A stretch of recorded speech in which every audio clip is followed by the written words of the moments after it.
नमस्कार, India daily देख रहे हैं आप और आपके साथ मैं खुरतू। बुलेटिन की शुरुआत बड़ी खबर के साथ करेंगे। खामेनेई की मौत को लेकर इस वक्त बहुत बड़ा खुलासा हुआ है। आपको बता दें, मोसाद की खुफिया हाईटेक इंटेलिजेंस लीक हो गई है और मोसाद ने खामेनेई की हर जानकारी किस तरीके से जुटाई थी, इसको लेकर अब स्पष्ट तौर पर जानकारियां अब सामने आ गई है। पश्चिमी मीडिया की रिपोर्ट में यह बड़ा दावा, बड़ा खुलासा जो है वो किया गया है। मोसाद को तेहरान के चप्पे चप्पे की जानकारी थी। बाकायदे इजराइल ने मोबाइल नेटवर्क तक अपनी पकड़ बनाई हुई थी। खामेनेई और उनके सुरक्षा घेरे की हर एक गतिविधि, हर एक मूवमेंट पर इजराइल की नजर थी और मोसाद की नजर थी। ये तस्वीरें सामने आ रही है और खास तौर पर आपको बता दें, मोसाद को तेहरान के हर एक हलचल की जानकारी जो है पहले ही थी और साथ ही साथ इंतजार समय का, सटीक हमले का, सटीक एक्शन का और सटीक अटैक का खामेनेई के खात्मे को लेकर इजराइल ने जिस तरीके से बनाई वो कहीं ना कहीं बहुत स्पष्ट हो जाती है। अब चलिए कुछ डिटेल्स आपके सामने रख देते हैं। जानकारियां क्या सामने आ रही है, मोसाद ने खामेनेई को कैसे मारा, मोसाद का हाईटेक इंटेलिजेंस कैसे लीक हुआ है। ये तस्वीर आप सबसे पहले देखिए। क्या कई सालों से तेहरान के ट्रैफिक कैमरे सिस्टम को इजराइल ने हैक कर रखा था और हैक करते हुए एक एक हलचल तेहरान की क्या हो रही थी वो जानकारियां इजराइल तक पहुंच रही थी। इजराइल ने मोबाइल नेटवर्क तक अपनी पकड़ बनाई हुई थी। हर एक व्यक्ति के मोबाइल फोन की जानकारी जो है वो कहीं ना कहीं इजराइल के पास थी और सटीक समय का इंतजार सिर्फ और सिर्फ इजराइल कर रहा था।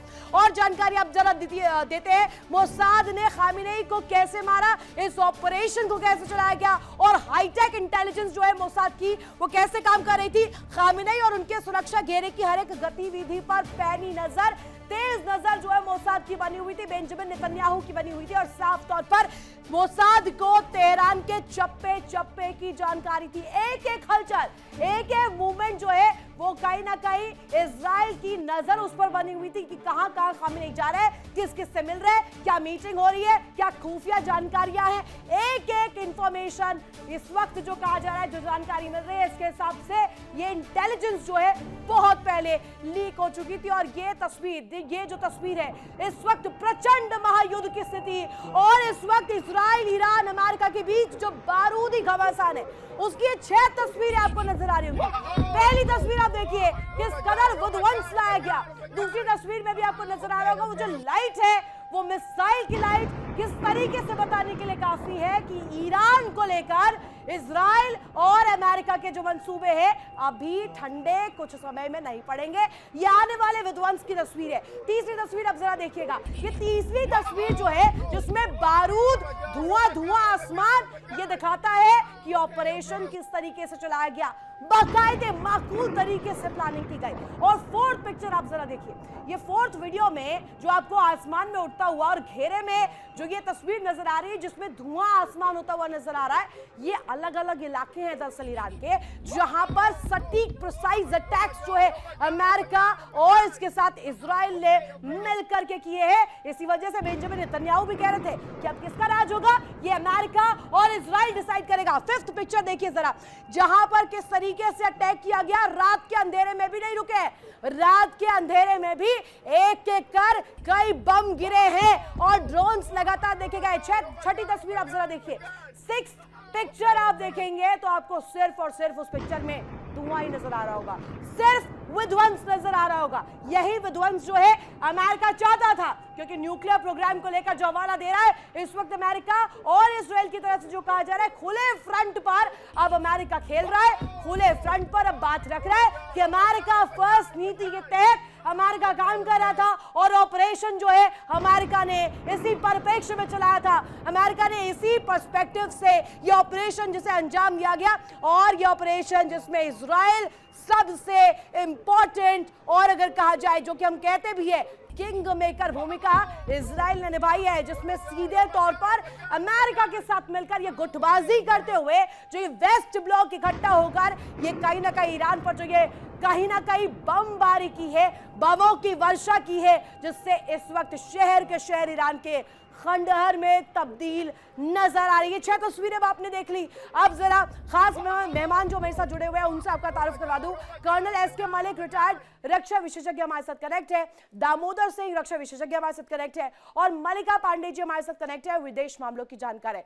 सबसे पहला सवाल मेरा मल्लिका जी आप ही से रहेगा। जो हम देखते हैं, जो पिक्चर में दिखाई जाती है वो दोनों ही अलग नजर आती है, लेकिन अमेरिका जो है अब तो फ्रंट फुल पर खेल रहा है। वो कह रहा है, अमेरिका की तरफ से ये स्पष्ट तौर पर कहा गया। मल्लिका जी शायद हमारे साथ कनेक्ट नहीं है, वापस जाऊंगी मल्लिका जी के पास। हमारे साथ एसके मलिक कनेक्ट है। एसके मलिक जी, हम जो देखते हैं महायुद्ध, महाविनाश युद्ध, ये जो तस्वीर जिसमें बारूद ही बारूद नजर आ रहा है और मिडिल ईस्ट जो है जहां पर एडवाइजरी अमेरिका बाकायदे देता है और अमेरिका कहता है अपने अमेरिकी सिटीजन्स को जल्द से जल्द निकल जाइए, वो 14 कंट्रीज सेफ नहीं है और साफ तौर पर ये दिखाता है कि खुले मंच से अब अमेरिका खेलना चाहता है।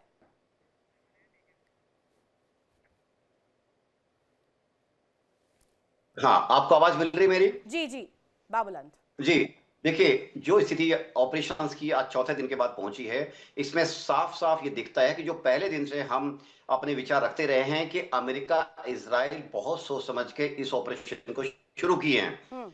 बातचीत करना, वार्तालाप चलना, जगह जगह बदलना, लास्ट में जेनेवा में वार्तालाप का कंडक्ट करना, ये सब एक आवाज था। हाँ। एक सामने पर्दा था, पर्दे के पीछे जो चल रही थी वो सालों सालों साल मेहनत चल रही थी, उनकी प्लानिंग चल रही थी। आप जो बता रहे थे मोसाद का इसमें बहुत बड़ा रोल था, CIA का बहुत बड़ा जॉइंट रोल है और ये जो बातचीत के लिए टाइम बाई किया जा रहा था, जिससे कि उचित वक्त आने पर जैसे ही मोसाद और CIA पिन पॉइंट इंफॉर्मेशन देगा, अटैक होगा। ये बात कोई नहीं जानता था कि कब अटैक होगा, बट ये बात सही थी कि अटैक।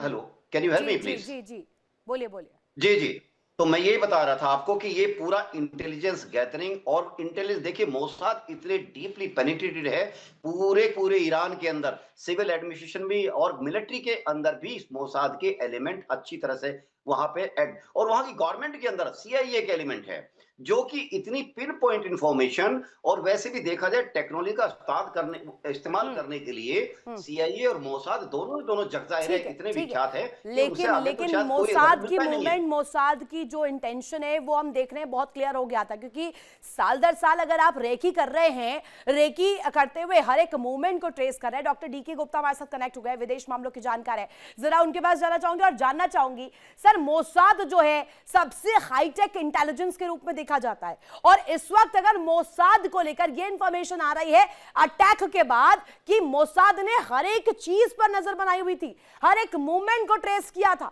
ये कैसे ले रहे हैं आप?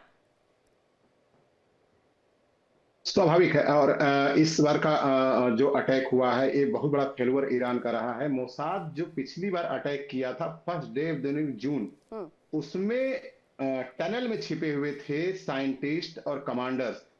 तब मोसाद ने वहां पे खोज निकाला था। मैं आपको बताऊंगा, एक कुर्द के नेता को मारा गया था ईरान में, उस पे उसके बाद एक दिन के लिए ईरान ने अटैक किया था इजराइल पे। तो उसमें ओमान के शिप वगैरह और एयरक्राफ्ट भी उनके पेट्रोलिंग कर रहे थे। उस समय एक जो मोसाद ने जिसकी हेल्प ली थी वो वहां का एक खिलाड़ी था जो इंटरनेशनल प्लेयर था, जो गोल्ड मेडलिस्ट था।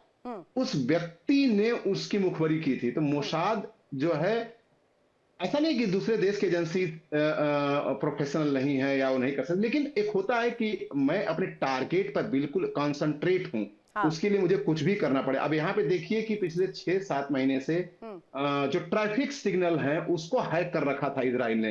इजराइल के मोसाद ने, आप ये भी देखिए कि कुछ मतलब 1-2 साल पहले सारे जो इक्विपमेंट लोगों के हाथ में पेजर के होते हैं उसमें उन्होंने अपने सॉफ्टवेयर लगा दिए थे। ये तो वही दिखाता है ना, ये तो वही दिखाता है कि आप मूव या मिट्ठू तो बनते ही हैं, लेकिन दूसरी तरफ आप अंदर खाने ऐसे देशों के लिए प्लानिंग भी करते हैं। आपने कई दफा कहा कि हम बातचीत के जरिए मसला सुलझाना चाहते हैं, लेकिन ऐसा तो नहीं कि ऑपरेशन में क्या किया जाएगा इसको लेकर के एक दिन में प्लान बन गया होगा, कई सालों से प्लानिंग होगी। आपके पास वापस लौटूंगी, एक बड़ी खबर, बड़ी जानकारी जो सामने आ रही है वो दर्शकों को बता देते हैं।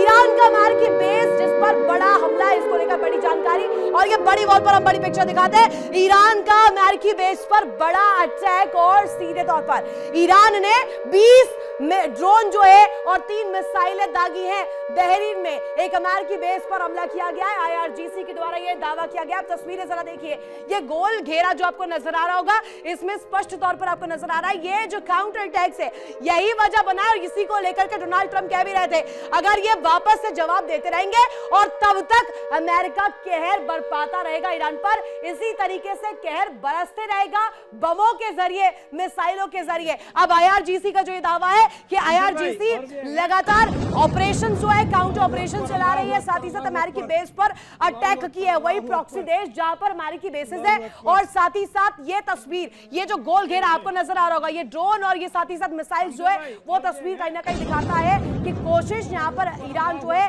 बैक इन द गेम होने की कर रहा है। और साथ ही साथ ये तस्वीर देखिए, ये पूरा इलाका आपको नजर आ रहा होगा, साथ ही साथ तस्वीर नजर आ रही होगी, ये आपको जो गोल घेरे के भीतर ड्रोन नजर आ रहा है, यही वो तस्वीर है, यही वो जो जानकारी है IRGC की तरफ से जो दावा है, वो कहीं ना कहीं स्पष्ट बताता है कि कहीं ना कहीं इजराइल और अमेरिका की मंशा पर पहले से ही संदेह ईरान को था।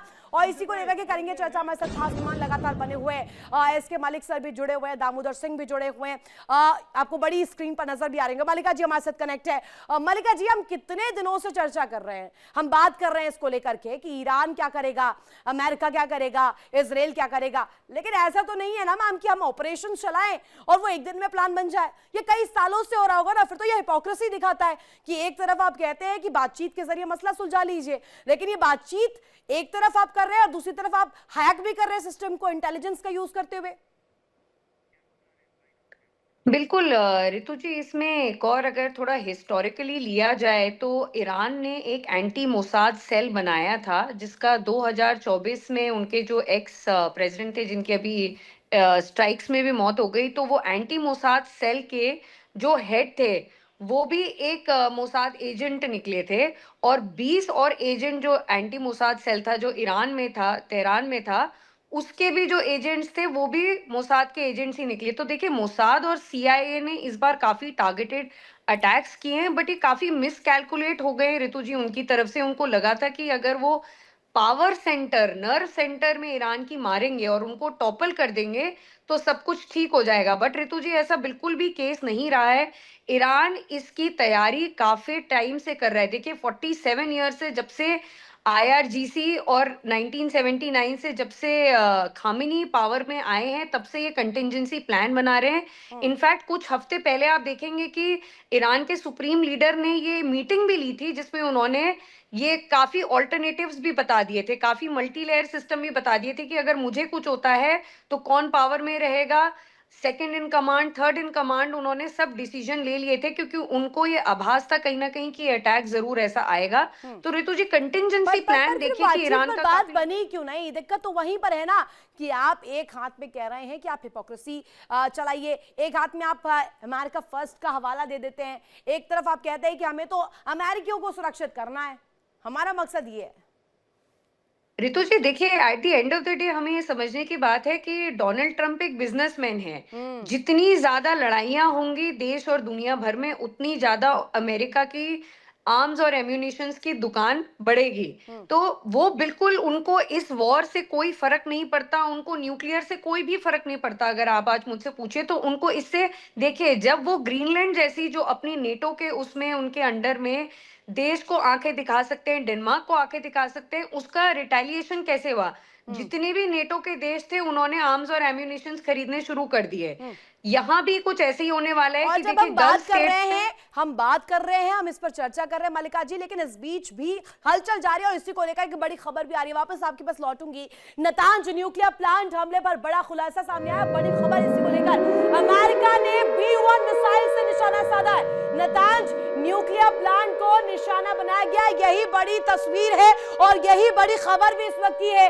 आपको बता दें, अमेरिका ने कई सालों बाद B-1 का इस्तेमाल किया है। अब ये क्या मायने रखता है, ये क्या सवाल जो है रखता है, क्या इसको लेकर के इंपॉर्टेंट समझी जाए? अमेरिका ने कई सालों बाद इसका उपयोग किया, इसका इस्तेमाल किया है। अब ये यूसेज क्या बताता है, क्या दिखाता है? अब तस्वीरें सबसे पहले आपको दिखाते हैं। B-1 जिसका इस्तेमाल अभी अमेरिका ने किया है, उसको लेकर के क्या तस्वीरें हैं, और ये कई सालों बाद हो रहा है, लिहाजा ये बड़े प्रश्न के घेरे में इस वक्त बना हुआ है, क्योंकि नतांज न्यूक्लियर प्लांट जो है सबसे ज्यादा प्रश्न में रहा था बीते दिनों। इसको लेकर बहुत चर्चा हुई थी कि नतांज न्यूक्लियर प्लांट जो है उसे निशाना अगर बनाया गया तो रीढ़ ही टूट जाएगी, और वही होता हुआ भी नजर आ रहा है। अमेरिका ने कई सालों बाद B1 का इस्तेमाल करते हुए यहां पर टारगेट किया है नतांज न्यूक्लियर प्लांट को, और स्पष्ट तौर पर ये जो तस्वीर है ये अपने आप में दिखाता है कि कोशिश यहां पर क्या की जा रही है, कोशिश अमेरिका कैसे कर रहा है और ईरान कैसे कर रहा है। सीधे मेहमानों का रुख करते हैं, हमारे साथ खास मेहमान लगातार बने हुए हैं।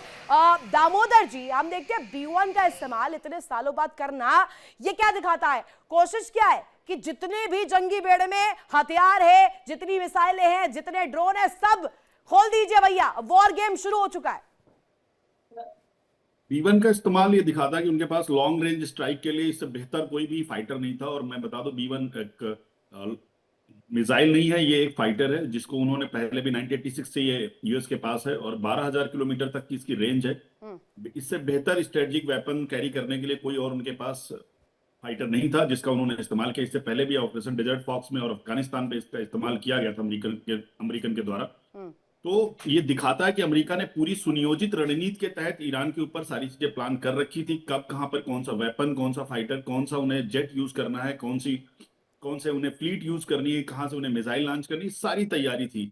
एकमात्र चीज जो थी उन्हें वो प्रिसाइज इंफॉर्मेशन की कि कब उनकी टॉप लीडरशिप इकट्ठी होगी, कब वहां पे उन्हें अटैक करना है और कब उनको एलिमिनेट करना है।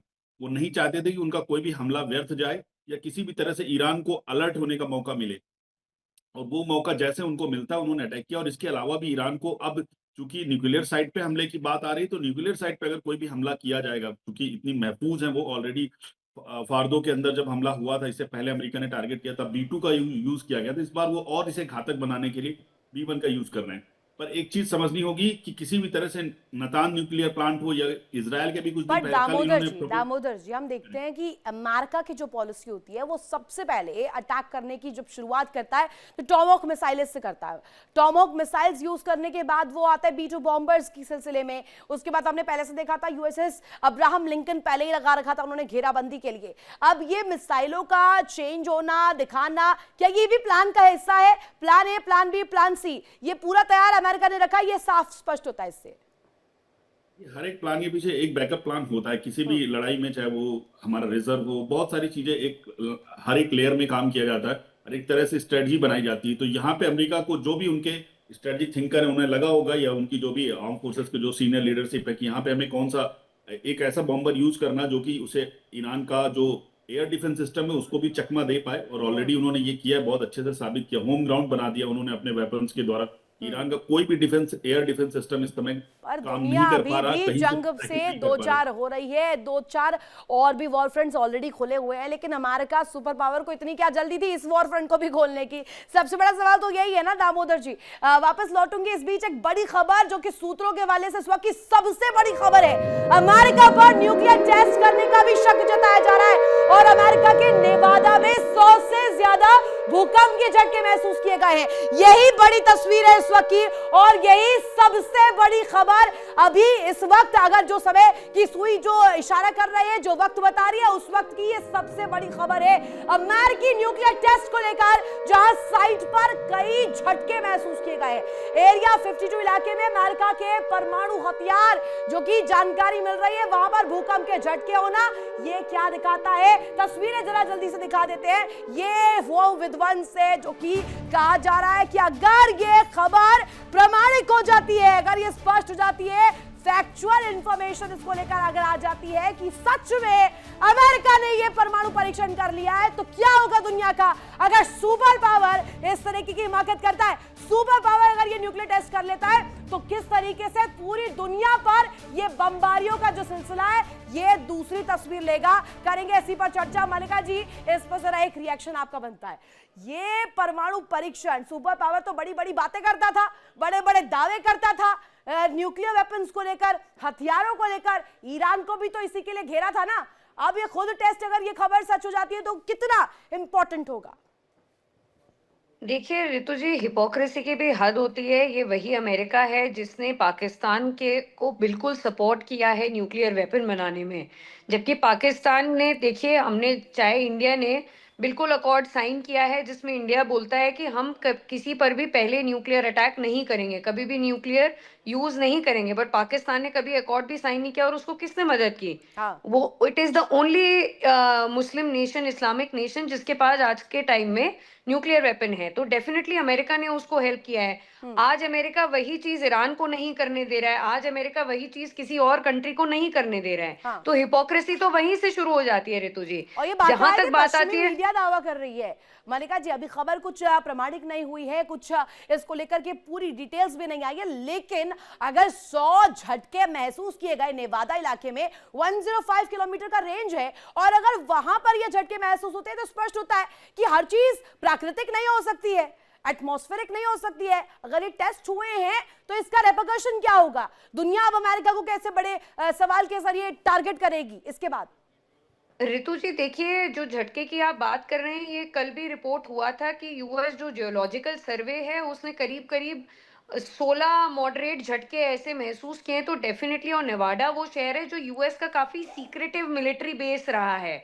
तो यहाँ पर माना जाता है कि यूएस अपने जितने भी न्यूक्लियर वेपन्स है उसको स्टॉक पाइल करे हुए रखा है। तो डेफिनेटली देखिए, यूएस की तो हम कब से ही हिपोक्रेसी देख रहे हैं। जो कंट्री ना यूएन सिक्योरिटी काउंसिल को मानता है, ना इंटरनेशनल लॉ को मानता है, तो ये हमारे लिए कोई नई बात नहीं है कि वो एक न्यूक्लियर टेस्ट भी कर रहा है। डोनाल्ड ट्रंप कहीं ना कहीं माइट इज राइट का झंडा लहराए हुए तो हैं ऋतु जी। तो ये कोई बहुत नई बात नहीं होगी कि अगर एस्केलेट होती हैं चीजें, तो अमेरिका डेफिनेटली न्यूक्लियर वेपन भी उनके अंडर यूज कर सकता है। जिस देश का राष्ट्रपति ना अपनी सुप्रीम कोर्ट को मानता है, ना अपने वाइस प्रेसिडेंट को मानता है, तो देखिए वो कुछ भी कर सकता है। एक रिएक्शन एसके मलिक सर का, एक रिएक्शन एसके मलिक सर, हम देखते हैं महायुद्ध को लेकर जितनी दफा चर्चा हुई होगी, वो सायरनों की आवाज जो है वो अपने आप में गूंज पड़ती है कानों में। और अभी जो हम पिक्चर देख रहे हैं उसमें ये हिपोक्रेसी जिसकी चर्चा मलिका जी भी कर रही थी, रूस यूक्रेन जब जंग में थे तो यही सुपर पावर था ना जो कि कह रहा था कि न्यूक्लियर हथियारों को नहीं लोड करना है, न्यूक्लियर हथियार इस पिक्चर में नहीं आने चाहिए। अब खुद अगर ये प्रमाणिक हो जाती है खबर, तो खुद तो यही कर रहा है super power. Ritu ji, let's talk something on ground ji. World order तय होता है पावर से, जिसकी पावर वो वर्ल्ड ऑर्डर तय करता है और कंट्रीज उसके साथ जुड़ते चले जाते हैं, क्योंकि वो अपनी टर्म्स को डिक्टेट करता है। ये सच्चाई है दुनिया की, और ये हमेशा से युग युगों से चलती रही है, आज भी यही चल रही है। देखिए, कहानी तो मैं मलिका जी से एक सेंटेंस उनकी परमिशन से उनका कोट करना चाहता हूं। अमेरिका जो है बिजनेस करता है, पूरे यूक्रेन को उसने ऐसे नहीं लड़ाया। यूक्रेन के अंदर उसके दो इंटरेस्ट है। मेन इंटरेस्ट सबसे पहले था कि वहां के एनर्जी रिसोर्स के पकड़ूं और अपनी मनमर्जी करूं, अपने हिसाब से डॉलर के अंदर उसका व्यापार करूं और अपने रेट खुद तय करूं। दूसरी बात, जब ये बात नहीं बनी और उनको लगा कि बहुत लंबी बात खिंच गई, तब उन्होंने कहा लड़ाई जारी रहनी चाहिए, रशिया को एंगेज रखिए और मैं हथियार बेचूंगा। उन्होंने हथियार बेचे नेटो के थ्रू और गए यूक्रेन के अंदर। सब कुछ गुड़ी गुड़ी उनके लिए होता है, और वो जब जैसे कि कहते हैं बिजनेसमैन, उनको पैसा बनाना है, अमेरिका की मोनोपोली को ऊपर एक तरफ बनाए रखना है। आज जो सब इतने जिटरी वो फील करते हैं क्योंकि उनका सिंहासन थोड़ा डोल रहा है। सिंहासन मींस वहां की बिजनेस, वहां की economy, might is right, my way, highway, ये तमाम चर्चाएं हम पहले ही कर चुके हैं मलिका जी, इससे 2-4 हो चुकी हैं, हम लोग बातचीत इस पर कर चुके हैं। और ईरान की कंडीशन पर जब हम बात करते हैं तो ये सबसे ज्यादा स्पष्ट हो जाता है। वेनेजुएला में हमने यही देखा, ग्रीनलैंड पर काबू करने के लिए क्या किया, इराक को लेकर क्या किया, सुपर पावर ने हर दफा ये तस्वीर दिखाई है। अब डीके गुप्ता सर, एक स्टांस आया बेंजामिन नेतन्याहू का, एक्स पर पोस्ट करते हैं और लिखते हैं कि राज किसका होगा वो अमेरिका और इजराइल डिसाइड कर देगा। Who is Benjamin Netanyahu to decide this? जी जी, देखिए रितु सिंह जी, एक चीज बहुत क्लियर है कि हम इतना ज्यादा बहस इस पर क्यों कर रहे हैं कि जो अमेरिका चाहेगा वही करें। आप पूरे अब तक जब तक का इतिहास याद है, तब से देखेंगे कि हमेशा मैकियावेली ने अपनी बुक में लिखा है कि कट थ्रोट कंपटीशन रहा है। मुगलों ने कितने अपने भतीजों को, अपने बाप को कत्ल कर दिया क्योंकि राज चाहिए था। राइट। ये सर, चंगेज खान ने किस तरह से दुनिया को, आज तक का दुनिया का सबसे बड़ी विभीषिका है चंगेज खान की, उस पर भी चर्चा कर लेते हैं। आज आप नेपोलियन का देखिए, हिटलर का देखिए, इन्होंने पूरे ओल्ड यूरोप को बदल दिया अपने पावर की वजह से, हिटलर ने। तो अमेरिका कोई नया नहीं कर रहा। अगर मान लीजिए रशिया इस समय नंबर 1 होता दुनिया के अंदर, दुनिया में नंबर 1 होता, हेजमोनी उसकी होती, अगर 40-50 ट्रिलियन की इकोनॉमी होती, तो क्या उसके क्या हम एक्सपेक्ट करते? तो ये एक वर्ल्ड ऑर्डर का एक बहुत पुराना सिद्धांत है, जिसके पास शक्ति होती है वो कार्य करता है। और अमेरिका को देखिए, अमेरिका कोई ऐसा नहीं कि सनकी ढंग से काम कर रहा है, मैं इसको अलग ढंग से देख रहा हूँ। पर क्यों ना लिया अमेरिका जाए, एक क्यों ना स्ट्रेटजी लिया बनाई। जाए डीके सर, क्यों ना लिया जाए सन के अंदाज में।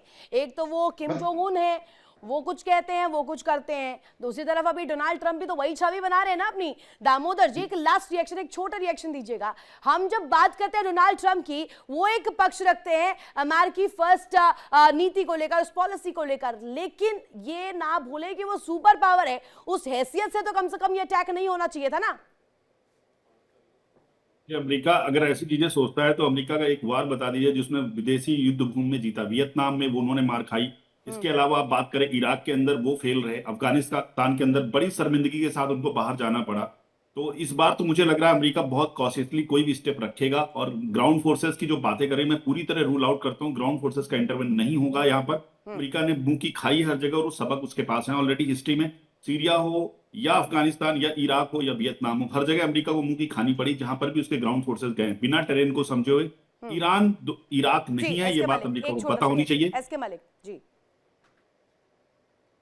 देखिए, जो आप बात कर रही है, मैं एक चीज आपको थोड़ा सा आपसे शेयर करना चाहूंगा। अमेरिका ये नहीं देखता कि मुझे विजय पताका ही फहरानी है।